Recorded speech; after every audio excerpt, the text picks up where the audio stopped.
Fairy Tail is back, and we start off where we left off with Brain just leaving. With that being said, Natsu is not happy about that. Natsu wants his fight, and he wants it right now, which is pretty standard for the beginning of an arc. But I think there might be a twist on how this arc goes in the beginning. Normally, at the beginning of every arc, the Fairy Tail characters get decimated by the enemy because reasons, usually hacks or whatever, they get cheap shotted. Just how the arc always starts out. But this time, I think Natsu might actually win the first time they fight an enemy in a new arc. Natsu, of course, rushes after Brain, and everyone else is like, okay, well, Natsu's gonna do what he does. So, bartender, you mentioned that guy's from the guild Fire and Flame, so you do know what we're talking about. Please give us more information. So the guild Fire and Flame are a dark guild, but they're actually a pretty odd guild, dark or not, for the simple fact that all their members use fire magic, so they're not very versatile in a sense. But of course, this makes perfect sense to anyone who knows who their guild master is, Ignia, the fire dragon god. And we finally get to see what the inside of the castle looks like, or at least the throne room, because we'll go to Ignia with the Scenario Sisters.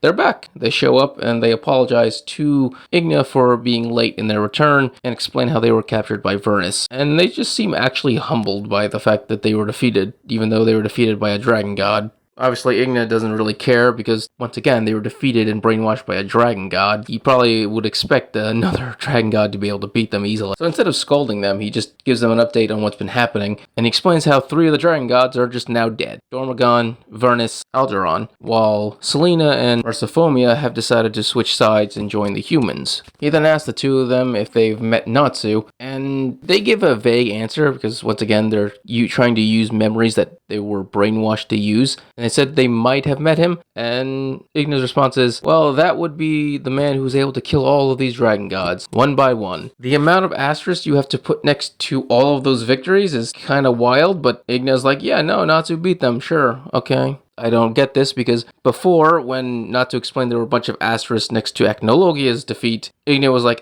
weakling. You should have done it on your own. You shouldn't have needed help. So I don't know why he's changed his tune now, but whatever. I think he's just excited that Natsu's finally coming for him, and that's all he really cares about. He just wants to prove that he can defeat the human son of Ignia. We once again get him mentioning the Darmagon Labyrinth, which is great because the whole point of that labyrinth was to steal the heart of Elsfina and then unlock its ability of knowledge, so some secret could be then used to basically do something. Most likely bring back the dragons or turn humans into dragons. It's unclear exactly what the plan is, but Ignia has stated that he wants to bring back the Age of Dragons. But finally, we're getting back on that topic because we basically left that like 2 arcs ago. So it's nice that we're finally getting back on that path, because I really would like to see how exactly Ignia is going to get the dragons back. I would really love to see his plan in full. Natsu catches up to Brain while he's still singing about how full he is, and then he's full on the flames, and then he realizes at that moment, holy crap, you used fire against me. You're a fire wizard. Hey, do you want to join my guild? Which means as long as you're a fire wizard, you can join the guild. He doesn't even question how strong Natsu is or not. All that matters, apparently, is that you're a fire wizard. Natsu, of course, rejects this outright because he, attacked his friends. Just smacks him in the face. Brain then mocks this and says, okay, then I guess I'll just kill you. Blast fire out of his hand mouth. And, of course, Natsu eats the flames. Brain is like, oh, so we both can eat fire. Well, in that case, let's see which one of us is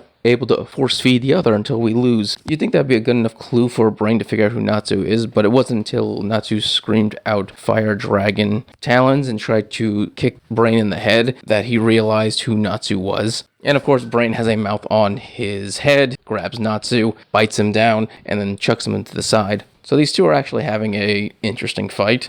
I don't think either of them is actually going all out at the moment. I think they're just messing around. But anyway, Ignia apparently put a capture order out on Natsu. I don't know why. Obviously, Natsu's already coming towards him. You think Ignia would just wait? I mean, eventually, Fairy Tail's going to be knocking at his front door, so I don't understand why he'd have a capture order for Natsu, unless he did that just to make sure if Natsu ever attacked them, they didn't kill Natsu, they just took him alive. That probably makes the most sense, yeah. The idea is for Natsu to stay alive, so this way, Natsu can see whatever plan Ignia is going to do. That's the only way a capture order makes sense. So Brain then tells Natsu to come along, and Natsu's like, alright, sounds good to me, because once again, they want to going to meet Ignia. That's the whole point of their mission. And so Natsu's like, okay, let me go get my friends.